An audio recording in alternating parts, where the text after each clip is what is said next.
Hi guys, আজকে আমি ডিম আর চিংড়ি মাছ দিয়ে একটা সুন্দর চাউমিনের রেসিপি রান্না করেছি, যেটা তো খেতে অসাধারণ হয়েছিল।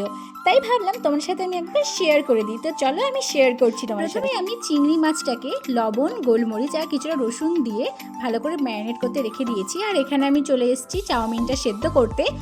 যতক্ষণ সেদ্ধ হচ্ছে ততক্ষণ আমি ডিমটা ভেজে নিচ্ছি। আমি এখানে দুটো ডিম দিয়েছি, তাও আবার সাদা তেলে। প্রত্যেকটা রান্না সাদা তেলে আমি করব। দেখো, তারপর দেখলাম এখানে চাউমিনটাও সেদ্ধ হয়ে গেছে আর আমি সবজিগুলোও কেটে নিয়েছি। এরপর আমি ভেজে নিলাম চিংড়ি মাছগুলোকে বেশি ভাজার দরকার নেই। তারপর ভাজা হয়ে গেলে কড়াইতে সাদা তেল দিয়ে দিলাম খানিকটা রসুন কুচি।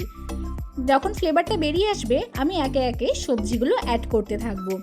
আমি এখানে গাজর দিয়েছি, ক্যাপসিকাম দিয়েছি আর দিলাম সামান্য লবণ, যাতে ভাজাটা যেন ভালো হয়।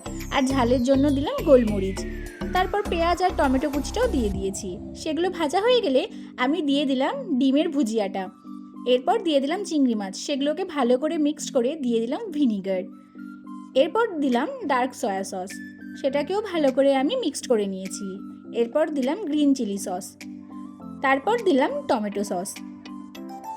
সবগুলোকে ভালো করে মিক্সড করে নিয়েছি। এরপর দিয়ে দিলাম চাউমিনগুলো, ভালো করে নাড়িয়ে চাড়িয়ে রেডি।